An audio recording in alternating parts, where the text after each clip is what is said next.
100K, 100K, 100K, 100K, 100K, 100K, 100K, 100K, every day, we don't play, here to stay, we here to stay, concentrate, anticipate, it's okay, Hello, my crypto juggernauts and family. Welcome to the Mx3 Crypto Report, your destination for relevant crypto information when you need it the most. My name is Michael, and we have Mike. Hello, everybody. And we have Mark. Hey, world. And we are Mx3. Thank you for tuning in today. As per usual, please subscribe, give us a like, hit that notification button, and leave a comment. We appreciate your support as we continue to give you more valuable content. All right, Mike, let's get to what we're going to talk about today. All right, let's do it. Woo! So as we can see, it's an interesting one today. We're going to peep a video, and the video is going to talk about Richard Heyman. Now, Richard Heyman, it says, is the man that threw away $250 million into a landfill. Now, what could that entail? Mike, hit that play button. Let's watch a little bit, and then we're going to discuss and comment on this. All right. Perfect.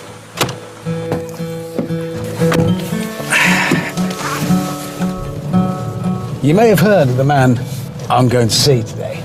His story has been told in newspapers across the world. Just a guy living in Newport. He literally threw away a fortune. In 2013, a British man accidentally threw away a hard drive. Yes, you heard that right. $500 million in Bitcoin is buried right here in Newport. I am beyond intrigued as to what's going to happen next for this guy.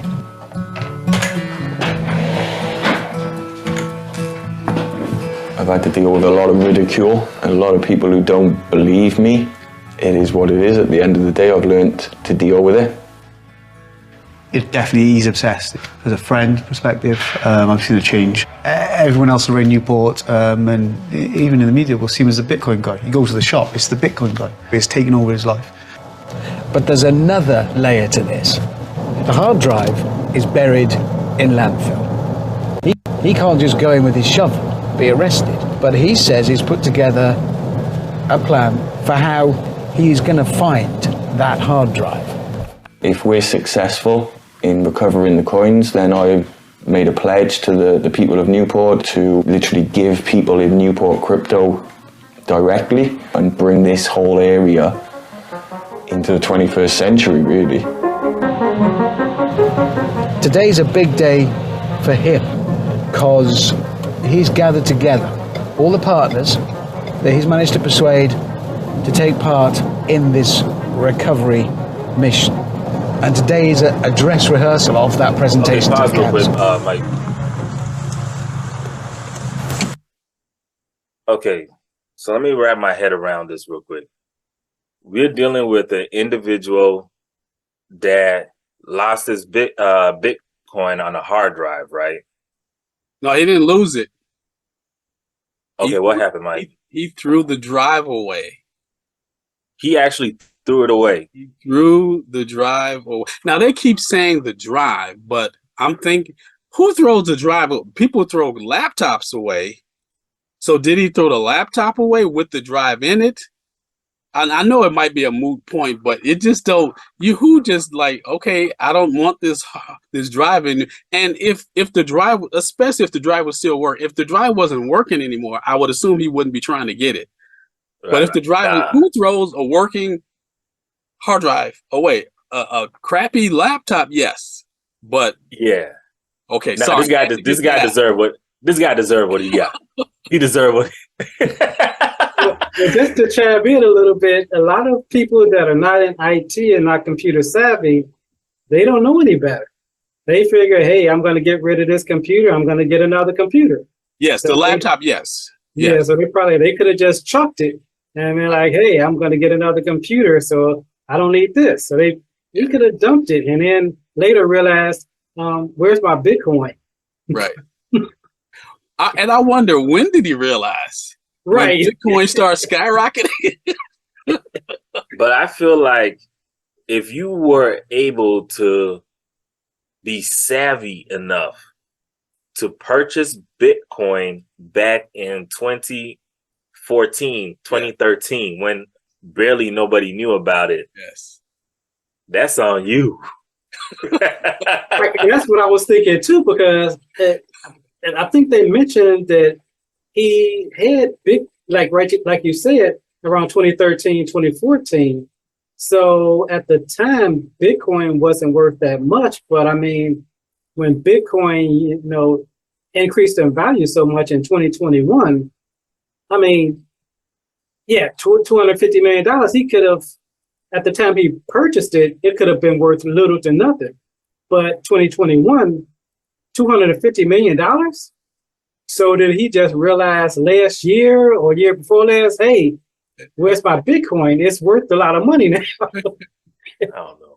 Hey, let's get back into it. Right. Let's get back into it. Hello. James. Hi, Richard. How are you? You well? Yeah, not too bad, thank you. Good. You all ready for today? I am, yeah. It's going to be an interesting day, I think. Just briefly trot through what happened. Well, I was involved in Bitcoin in early 2009. I was one of the first 5 people in the world to be running the software. And being amongst the first 5, that's significant, isn't it? How many other people can say they were there at the start when they changed the world?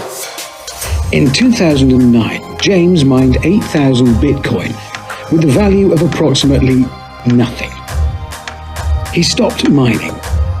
In 2010, James stripped his laptop for parts and stuck the hard drive in his drawer. I've got this exact drawer at home. You've got Nice. mobile phone case. Yeah.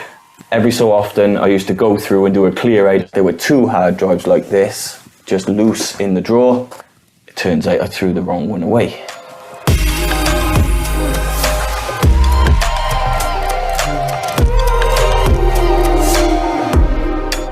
How many years is this now? 2013, so 8, 9 years, yeah. I've lost track really, but it doesn't really matter how long it is in between. The data is not going to be going anywhere. By 2013, James's Bitcoin was worth $1.4 million. Seeing the value of my coins go from 700, 1 million, 2 million, 9 million, and I'm just like... And so the hard drive that departed from there is today worth... I'll do a quick refresh so we get the live price. 8,000 Bitcoin is currently worth $252 million, 829,000. I'm gonna nip off and get changed into some business attire, if that's okay. Do what you gotta do. I'm just along see you for the soon. ride. James, thank you. Cheers. Pause this video. No, hold on. Man. Okay. So, okay, so he had 8,000 Bitcoin, 8,000 Bitcoin. and he found out that it was over $200 million. Yeah. And so he decides to go on this escapade, right? Yeah. Now, think about this for a second, guys. He threw the drive away. It's in a landfill. Though, and over years, and so it's like tons of stuff. What makes him think that drive is still going to be usable, functional? Right. I mean, it's got tons of stuff on top of it. Yep. Would you guys take a chance? For $250 million? Yeah, I would. Okay. Uh-oh. That was a trick question. I would too. As a matter of fact, I would have found it by now. That would have been my job. That would have been my job. Yeah. You see, I was thinking that the person that would have found it, because he was trying to put a whole team together. Yeah. So the person that would have found it, like, would they have been responsible to be like, hey, bud, Look what I got. Let's go celebrate. Or would he, dip with it? That's what I'm thinking. Like, That's what I thought too, because if you got a team together and you got a team, you're telling these people, hey, this hard drive is worth $250 million and I need you guys to help me find it. If somebody else, if his team found it, they like, I'm just gonna slip this in my pocket. Hey, do you guys find anything today? No, I still didn't find anything. And then next thing you know, this guy's skipping town. I was just thinking the same. That's what I was thinking. I'm like, hey, where's Bob? I heard he went off to the Cayman Islands. Yeah. I promise you, if Richard would have hired me to be on his team, I'd be like, yeah, we still looking. I'll go ahead, dig some more. And then hand him a drive just like it with a hammer dent in it. Oh man, looks like it got dented. Oh well. All right. Moth to a candle to that story. His is an example of how big things happen in all our lives. I think there is a turning point. There's a moment when you choose, do I let this destroy and crush me? Or you could look at it as an opportunity to prove your mettle to yourself.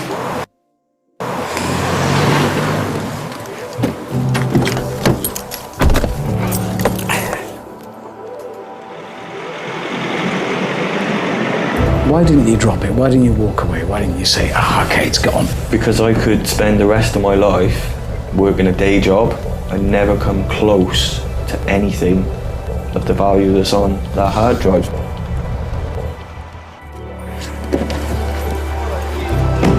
Well, before it starts, I will say good luck. I hope it all shakes out perfectly. Thank you very much. 9 years of planning have led to this moment. This is the first time all of James's team have been together in the same room.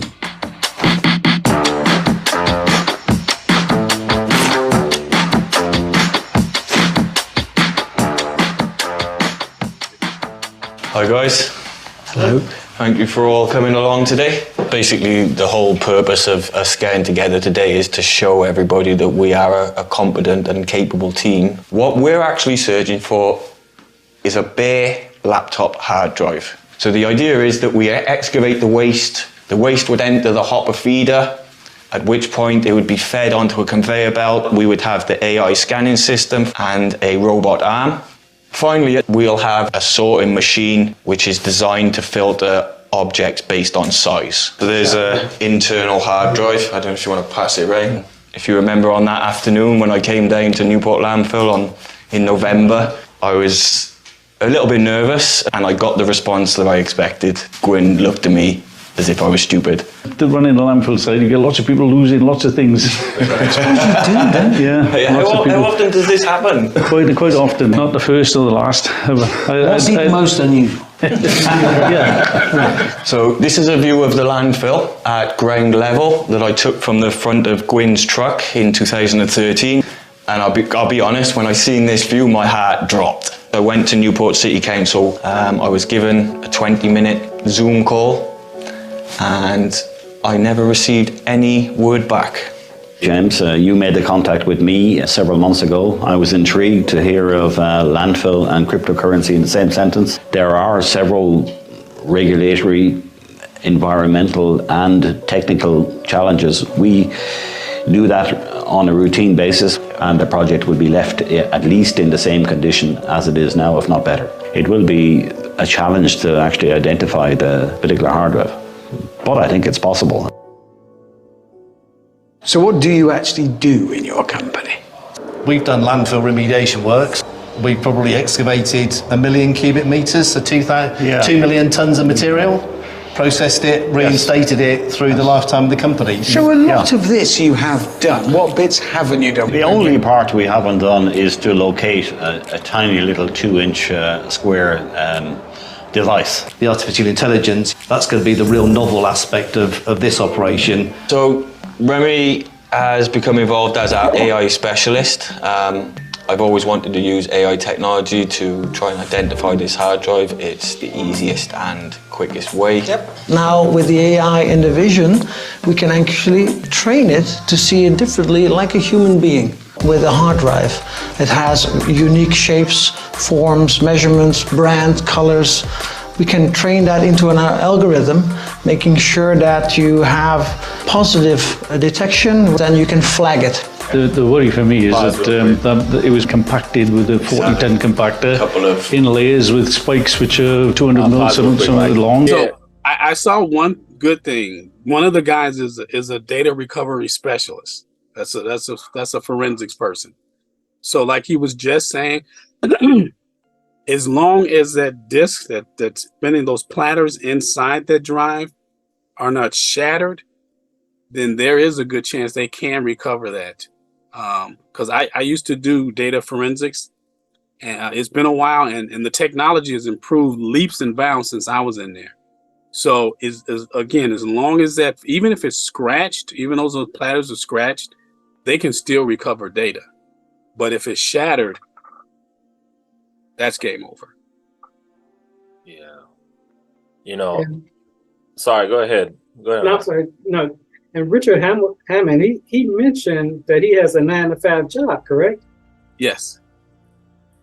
So, I mean, these people, this team that he has put together, are they volunteering their time? Are they getting paid for this? I mean, well, this sounds like this is. I was thinking the same thing. It's been 10 years in the making, so I'm sure he's saved up, because these guys, I mean, look at them, man. I'm not trying to be biased or anything, but do these look like the kind of guys who are going to volunteer to do this for free? I mean, come on. Come on, man. Yeah. Come on. And I think they should probably, because still to this day, it hasn't been found, right? I assume. Well, the video was uploaded on the 24th of July, so I'm pretty sure it was this year. It was of this year, yeah. It was done recently, so they may or may not. I guess once we get to the end, we'll see whether or not it's been completed or it's to be continued or what have you. But he said it was 10 years in the making. He started putting this together. He started figuring out how to try to get this done. So, right, yeah. But realistic. I'm sorry. Go ahead, Mike. Oh, I'm sorry. I just want to say real quick, like the thing about this event is that there's another event coming up, which is the Mount Gox event, which is, I don't know if we talked about it before, but it would be nice to do a video about it later on, because it talks about the millions of Bitcoin that was seized by the government during the Mount Gox time. And that's going to be released, I think, sometime in September, probably September 15th. That's going to be released back to the people that it was seized from. And so that's going to cause a lot of volatility in the market, because a lot of people are going to get their Bitcoins back.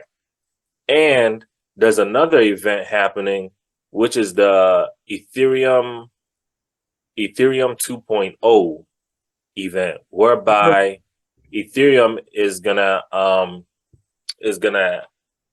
I think have a split whereby it's gonna Ethereum is gonna turn into a proof of